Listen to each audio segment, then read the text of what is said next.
The Pokemon Company International and Nintendo recently invited me to play an early part of Pokemon Scarlet and Pokemon Violet.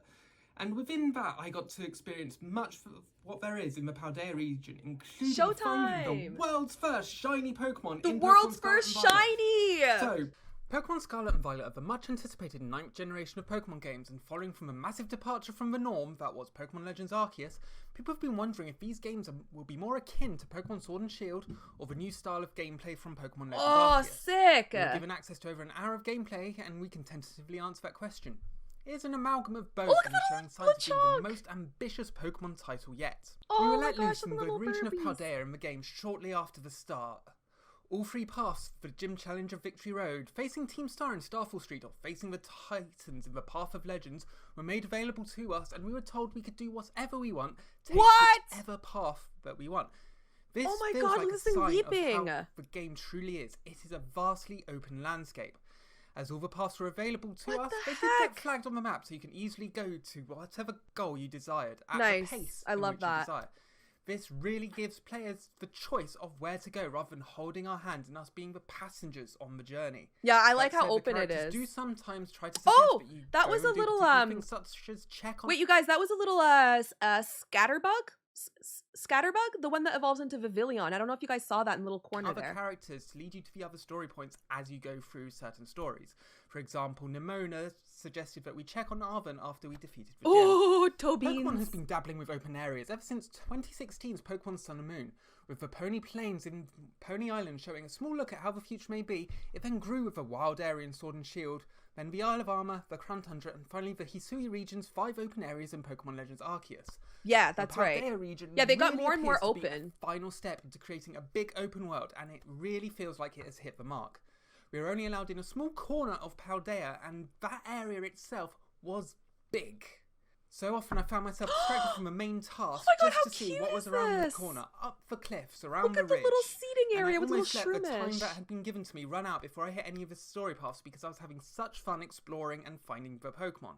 That said, I eventually did take the Victory Road path and did the gym test of finding some flora throughout the town of Artisan. When that was done, I started the battle against Brassius and went through the battle much in the way you would in prior games. Oh, nice! They were able to get a battle in. A gym battle. Into the battle, with small cutscenes showing more personality for the gym leaders than we saw in Pokemon Sword and Shield. Navigating the world works well. Unlike Sword and Shield and Legends Arceus, you have a mini-map in the bottom right-hand corner. I love the mini-map. Your location, know where you're going, and you can set up waypoints to make sure you're on the right path. Riding on Koraidon is a lot of fun and definitely sped up traversal, and it automatically shifted to climbing when I needed it, and I could glide at any time. Pokemon are found sprawled around the field. You no longer have to go for specific tall grass for random encounters. As far as we can tell, random encounters no longer exist in the game.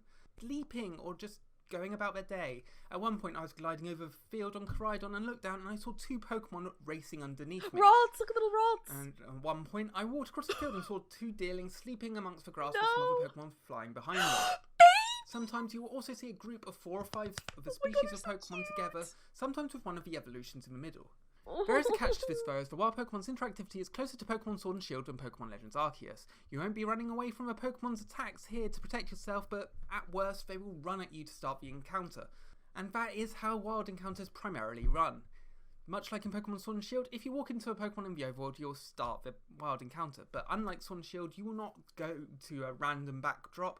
Instead, the world is seamless, and you will even see the wild Pokemon and even other trainers or other player characters around in the background as you battle. And like in Pokemon this is like actual open world. Like, there is no backdrop that starts. Like, you're just out there battling. I wonder if you have like free control over your Pokemon? Probably not. Arceus, you can even move the camera around at will, but unlike Legends, you cannot move your trainer character. There is also another way to start a battle. If you're close enough to a Pokemon, you can aim with the ZL button and throw a Pokeball to get your lead Pokemon out to start a battle. Targeting will show you the name of the Pokemon as well as its level, and if you can sneak up on it, especially by crouching, and catch it unaware, there will be a small boost at the start of a battle. But trainers also fill out the overworld of Paldea, but unlike past games, you have to talk to them in order to start the battle. They will no longer spot you and force the battle to happen, which means if you do so wish, you can just basically avoid the battle altogether. Yeah, that's pretty cool. They do have speech bubbles over their head, inviting you to battle as you approach, so you will know if there is a trainer ready for a battle. Items will also fill out the overworld, and you can see them from far away with various auras shooting up into the sky. You'll have a red aura for standard items and a golden aura for TMs. There are also some hidden items. This helps the overworld feel more densely packed, so you won't can wash go your far belly without bolt. seeing something. Another change to the prior traditional main series Pokemon titles, but following on from Legends Arceus, is that the time of day and weather are no longer tied to a real-time clock. Instead, Pokemon Scarlet and Violet has its own... Okay, wait. That was really cute. Okay, wait. That was adorable. I think I kind of like Belly Bolt now. That was so adorable. Day/night cycle, where there is also another randomized feature in this game taking more inspiration from Legends Arceus than the date-based weather of Sword and Shield. For example, whilst I was playing, as I was approaching Artisan, shortly after it became night, a rainstorm hit, and unlike Pokemon Sword and Shield, the player character was constantly reacting to it. Whilst running through the town, the character was trying to shield themselves and their eyes from the rain so they could still see while running, which is that's kind of cool. Nice, they really interact with the which environment. didn't exist in the prior Pokemon games. One of the things that the Pokemon community is constantly asking about is shiny Pokemon, and it is one which we were so lucky to confirm. What? Shiny Pokemon are, of course, back in this game, and much to our surprise, whilst we were playing through, we actually managed to get the world's first shiny Pokemon in Scarlet and Violet outside of Game Freak and the Pokemon Company. As I was climbing up a cliffside, I got to the top, and amongst all the Pokemon, I found a shiny Skidoo.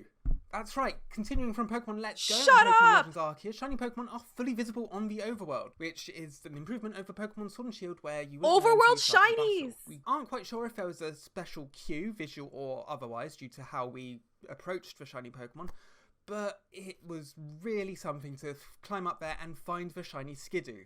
Unfortunately, I can't keep it, which sucks, but it's getting the...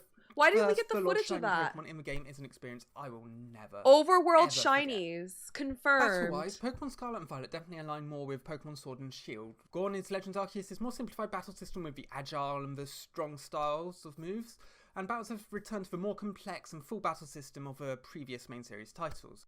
So your abilities and hold items and everything make a return, and despite that, battles are feeling much snappier and quicker than in Sword and Shield. Now, that's really cool animation. And they feel, I don't want to say less cinematic, but the animations don't require your attention as much. While you learn moves in a similar way to Sword and Shield, where if your Pokemon hits the level, it asks you if you want to learn the move, Scarlet and Violet does continue Legends Arceus' method of relearning and forgetting moves. You can just do it from the menu at any time. That's kind of cool. You can also pull Pokemon out of your boxes at any time, just like in every game since Let's Go. Awesome. Okay, so we have remote access to our PC. There's also a new feature where you can select the Pokemon and have it heal automatically using items from your bag to heal as required. That's kind of cool. The process. The Pokemon Let's Go feature is also a fun thing to try out. If you send your Pokemon out, the auto, like the where you send them off to go do their thing. It'll follow you around, but you can press the button again to send it off in Did you guys directions, see that? which will let it get items for you, but it'll also have quick battles against other Pokemon. These are very quick and often just one-hit actions, providing you with both experience and the items that the species of wild Pokemon will drop. That's awesome. These I like items that. have previously been revealed to be used for crafting TMs at the TM machine at Pokemon We Center. did So see that in another trailer, yeah. Helps make it feel more streamlined for a potential grind. So you can just send your Pokemon out and get the experience rather than having to go through the battles and change the outfits, eye shape and more without having to go to the Pokemon Center or a boutique. However, oh my god, we can just get cosmetic surgery while we're out in the field. Let's go. The boutiques allowing you to buy more clothes and hairdressers to change the hair. This time, however, there are no restrictions. All players can have all hairstyles or wear whichever clothes they want, regardless of the looks they started with at the beginning of the game. That's pretty cool. Every trainer has access to everything. You can also use emotes at any time through the D-pads. Oh, they have emotes. This can be done for pictures, because you can take selfies with you and your Pokemon, or you and other players. So this cute. is especially useful when you go into multiplayer and bring other players in through the Union Circle. Following the single-player portion of the demo, we were given a chance to test out the multiplayer features of the game. Hell yeah, mod playthrough, playthrough, let's go. It's a key aspect of Pokemon Scarlet and Violet, and frankly, it felt amazing. It is an evolution of what we saw in Pokemon Sword and Shield through the Wild Area, Crown Tundra, and Isle of Armor, where you can see the other players through your game. Now, this can be done with only up to 4 players at once, but it's such a nice thing to see. So we can see our 4 players on the map, is what they're saying, basically. So when we do our adventure together, we can see, I guess we can see each other out and about, but it's not like Sword and Shield where when you went online you can see like a bunch of trainers out and about. It looks like it's just the 4. And you can also organise battles, trades and raids far more easier than the usual way, and notifications will come up on top if players in the same union circle are doing them. An excellent touch was being able to see what your friends were doing even if you were inside battle and they can see you. It's this sort of multiplayer interconnectivity that people have truly wanted. All other multiplayer modes are still present. You can still do link trades, battles, surprise trades, plus the already announced Battle Stadium and even Mystery Gift, all without being in the same union circle. Just like Pokemon Sword and Shield, this uses link codes, so each player has to put in the same link code in order to connect to each other. Terra Raid battles feel like a response to the feedback that they received from Pokemon Sword and Shield's Max Raid battles. Hell yeah! I love that they included that. Away with the battle system in general. It's still turn-based, but you don't need to wait for other players to make their move in order to do your next one. However, there's still a bit of wait as it's not action-focused. Unlike Max Raid battles, there's also no shields to slow the battle down, but there was an element partway through the battle which adds an extra bit of protection. This protection can be done far more easier with moves from terrestrialized Pokemon.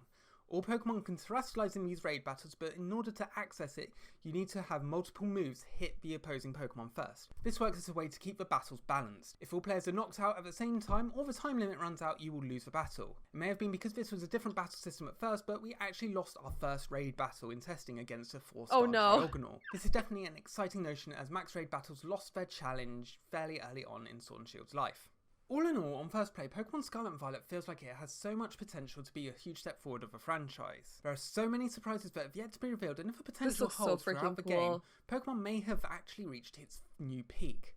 We are so desperate to play more, to see what else there is in Paldea, and if a full game continues on what the small snippet we have played shows, then it is truly going to be an exciting time for Pokemon fans. Roll on November 18th. And I'd like to thank you all very much for watching this preview. This is so cool. If you have liked this video, press the like button, share with your friends, and if you haven't already, press the subscribe button. And be sure to follow Cerebi.net on all the social platforms for all Pokemon news. And until next time,